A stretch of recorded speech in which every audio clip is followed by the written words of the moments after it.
Amigos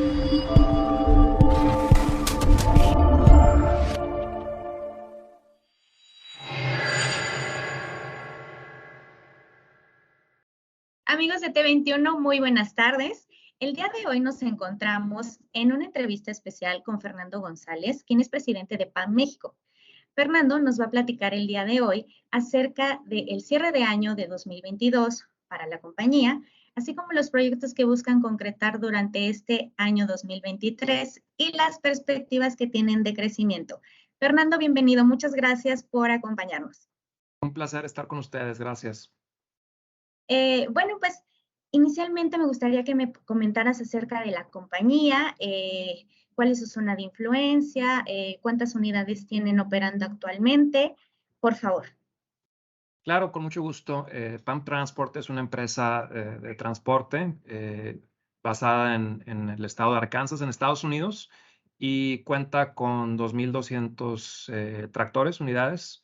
Nuestro servicio principalmente es arrastre terrestre, Estados Unidos, mercado doméstico, y Estados Unidos y México, México-Estados Unidos, para el mercado NAFTA, como diríamos, cross-border. 2,200 tractores y remolques, 6,000 remolques en la empresa.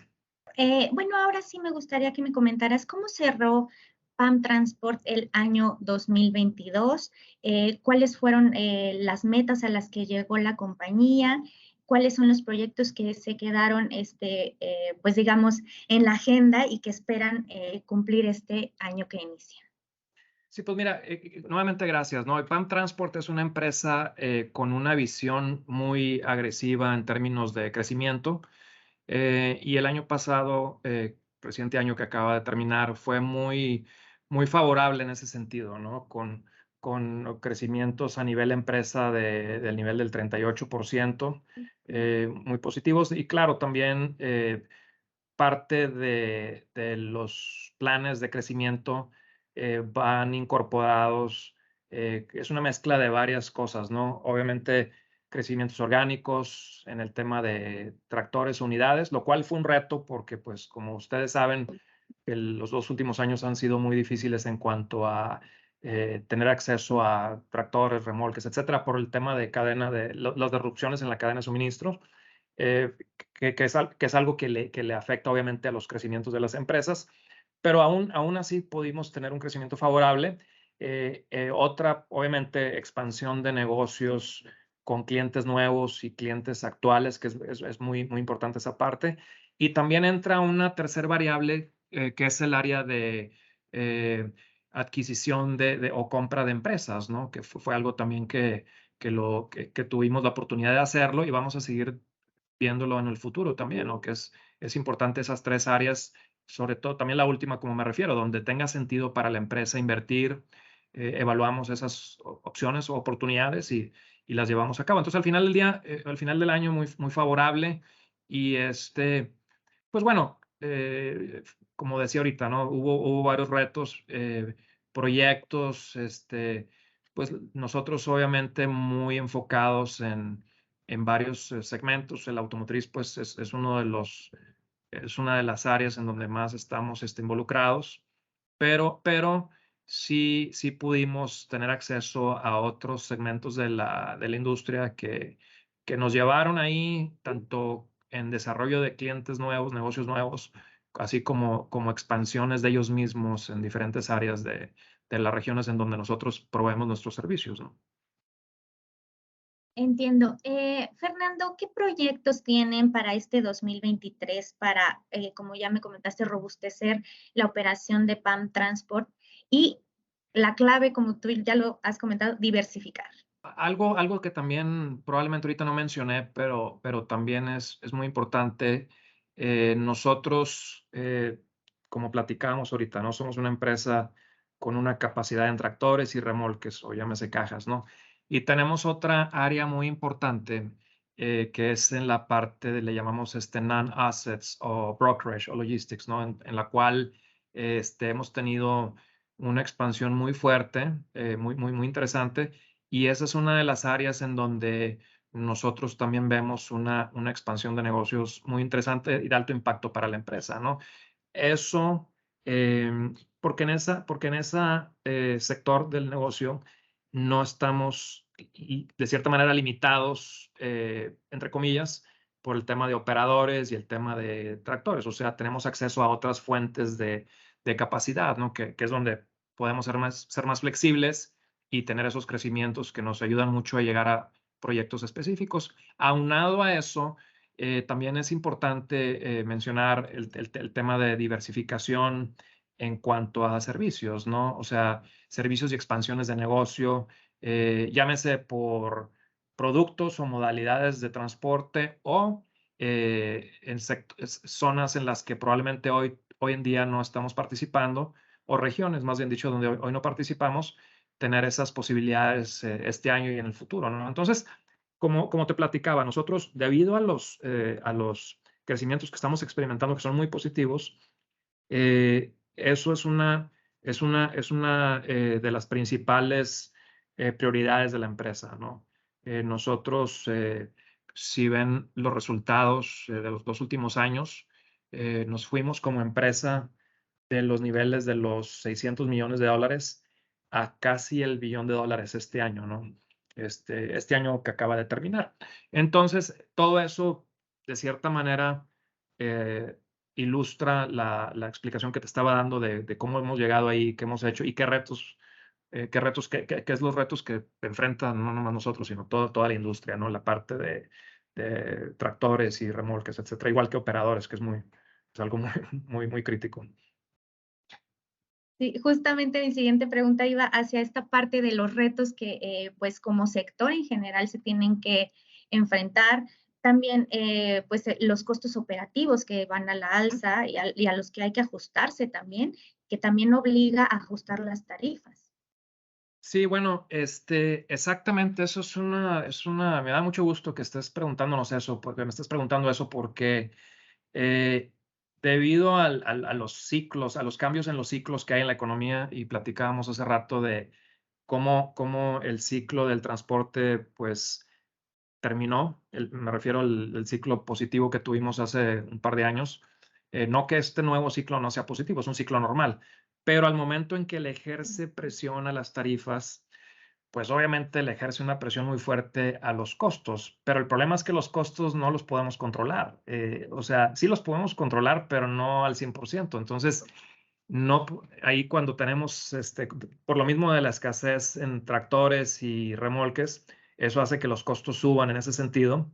Entonces le mete mucha presión a las tarifas en los dos, en el lado de costo, ¿no? Y la otra parte también, el tema de seguros, primas de seguros, que eso, pues definitivamente es una también área del centro de costos muy, muy fuerte.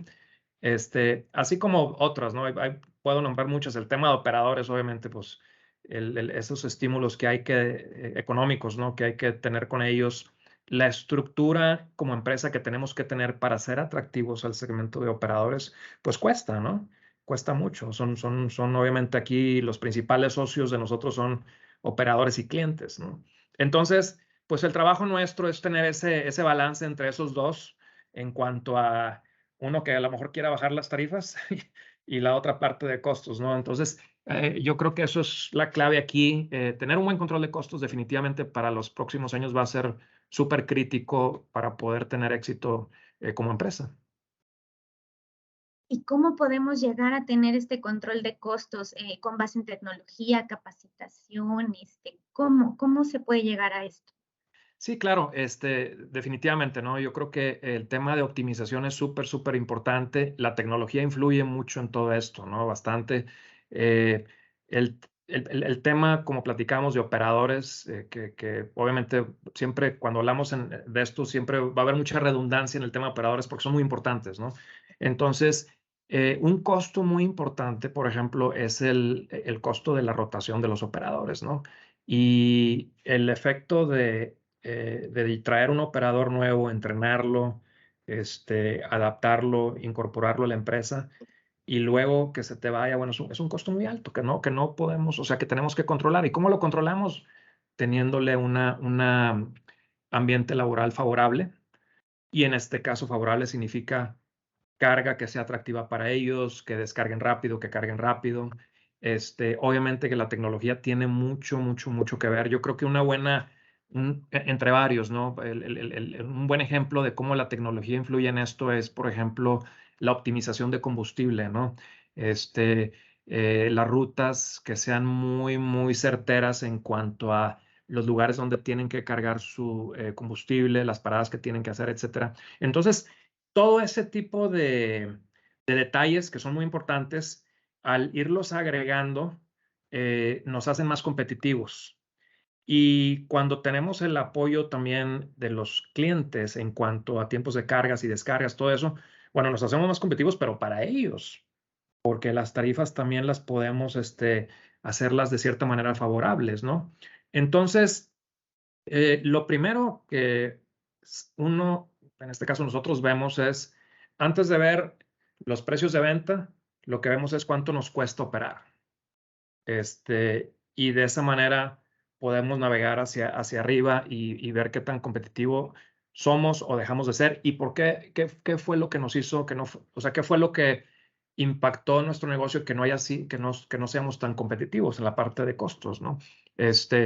Igual te digo, o sea, temas de rendimientos, de llantas, todo ese tipo de cuestiones le dan una menor marginalidad a la parte financiera del negocio del transporte, del negocio nuestro, ¿no? Entonces, sí, platiqué ahorita del tema del combustible, pero hay muchas soluciones de ese tipo que es en las cuales estamos enfocados para ser competitivos, ¿no?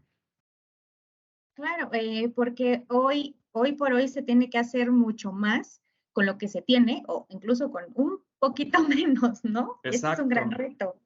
Bueno, otro ejemplo, Elizabeth, probablemente que es, yo creo que muy importante, ahorita que platicamos del tema de los retos en obtener capacidad de tractores y remolques, cajas, algo muy tangible en este sentido es lo siguiente, ¿no? Los ciclos de renovaciones, pues cambiaron antes de la pandemia, ahora después de la pandemia, por lo mismo, porque antes pues no había estos problemas, entonces tú renovabas de cierta manera tus tractores. O sea, nosotros, para darte un ejemplo, nuestros ciclos de renovación de tractores eran de 1.8 años, o sea, muy rápidos, ¿no?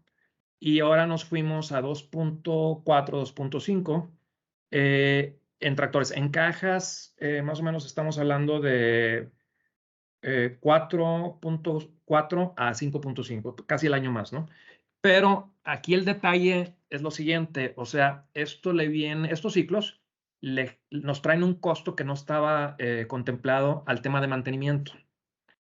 Entonces, pues ahí obviamente es un costo inesperado. Ya, bueno, ya llevamos más o menos un año con esto, pero nuevamente pues, le genera presión a las tarifas. Por eso cuando me refería de los costos control de costos, pero hay unos que por más que quieras controlarlos no vas a poder, ¿no? Ese es un buen ejemplo de eso. Y los que sí puedes controlar es el ejemplo que te daba del el combustible, rutas de optimización. Entonces, ese es el juego, ¿no? O sea, ¿qué se puede controlar y qué estamos haciendo para controlarlos? ¿Cómo la tecnología, como bien dices, nos ayuda a controlarlos? Y entender bien, o sea, ya sabes, ¿no? Las empresas, pues el que los objetivos de ventas y esto y lo otro, pero luego no vemos la parte de costos, ¿no? Entonces nos sentimos muy bien de que creemos que estamos vendiendo mucho, pero nos está costando más. Entonces ahí es donde sí tenemos que tener muy bien el ojo pegado ahí a ese tipo de cuestiones, ¿no? Claro, alguna vez alguien me dijo algo que ahora el negocio no se trata de mover mercancías, sino de tener bien focalizados estos costos financieros, ¿no? El negocio ya es financiero, no se trata nada más de mover las mercancías, ¿no? Exactamente, tú bien lo dijiste, es financiero, ¿no? Entonces tenemos que entender, o sea, todo nuestro grupo de asociados, ese es el trabajo de los líderes de la empresa, ¿no? Que todos podamos entender estos retos y cómo podemos impactarlos, ¿no? Entonces, eso es muy importante. Y como tú bien sabes y todo el mundo lo sabe, otros factores también me refiero a otros retos que vienen a ponerle una presión de costo, que digo, sabemos el tema de temas de inseguridad, que pues la manera de poder mitigar esto cuesta, ¿no? Entonces, y cuesta, y bueno, y le van sumando ahí al tema de costos. Entonces, son cosas con las que vivimos, ¿no? Y tenemos que vivir, pero al final del día, lo interesante aquí es cómo, como bien lo platicamos, cómo optimizar, cómo ser más eficientes con ese tipo de variables que enfrentamos. Si en mi humilde opinión puedo como caracterizar o ponerle un adjetivo al transporte y a los transportistas, son adaptabilidad, 100%. Sí. Sí, exactamente, ¿no? Y yo creo que este año anterior, bueno, los últimos años, esa ha sido la palabra clave, ¿no? Bueno, la palabra, lo que hemos experimentado. Sí, como bien sabes, también como si no fuera suficiente, ¿no? También tuvimos la variable que no ha llegado a su culminación, pero ha habido mucho movimiento de esto, que es el tema de carta aporte, ¿no? Que esto también yo creo que es un buen ejemplo de los costos que no podemos controlar, pero son cosas son regulaciones que tenemos que cumplir, ¿no? O sea, entonces, es parejo para todos, ¿no? Entonces, estamos ya cercanos ha habido muchas extensiones, pero estamos cercanos al momento de la realidad, pero como quiera, digo, la industria ha tenido que adaptarse a eso. Pero al final del día, la adaptación significa invertir y obviamente poner recursos ahí disponibles para cumplir con ese tipo de regulaciones, ¿no? Que es costo al final del día. Fernando, nada más puntualízame algo. ¿Cuáles son sus planes de renovación, a pesar de pues, las circunstancias que se tienen, de renovación de flota, y si tienen planes de crecimiento de flota tanto en tractocamiones como en cajas? Sí, claro, pues como platicábamos, ¿no? Sí tenemos, o sea, esos planes de renovaciones tienen que seguir Sí. por la salud de la empresa, ¿no? Financiera, como platicábamos. O sea, es una práctica que se tiene que dar constantemente, ¿no? Más sin embargo, estamos hablando de renovación, más sin embargo, hay obviamente una parte de esto para el tema de crecimiento. Y como recientemente lo platicábamos al inicio de la entrevista, somos una empresa con planes de crecimiento muy agresivos que se han ejecutado, ¿no? Entonces, pero hay que también enfrentar realidades como las que platicamos ahorita. Entonces, los planes de crecimiento tienen que ir muy apegados a lo que estamos viviendo en términos de cadena de suministros, de economía, etcétera. Entonces, sí, a pesar de todo este tipo de condiciones que estamos enfrentando, adversas y favorables, como lo platicamos, vamos a seguir en esa ejecución con las tres principales variables que te he dicho que ya hemos ejecutado, que es observar oportunidades en cuanto a posible compra de empresas que pudieran estar disponibles, temas de expansión de negocio con clientes actuales y obviamente desarrollo de clientes nuevos o negocios nuevos, y también en la parte que platicamos, que es en el tema de diversificación de productos o en este caso modalidades de servicio, etcétera, así como siempre ver la expansión en regiones en donde no participamos hoy en día, ¿no? Entonces, esa es la receta que nos ha podido llevar a donde estamos ahorita y la vamos a seguir ejecutando. Amigos de T21, muchísimas gracias por acompañarnos a esta entrevista. Fernando, te agradezco mucho por tu tiempo, por toda esta información que nos compartes. Por favor, envía un mensaje a nuestros espectadores. Al contrario, gracias por la invitación. Es un placer haber estado con ustedes y cuando gusten y quieran platicar acerca de PAM Transport, con mucho gusto estaremos disponibles para hacerlo. Al contrario, muchísimas gracias a ti, Fernando, por tu tiempo y por tus valiosas aportaciones para T21. Amigos de T21, nos despedimos. Hasta la próxima.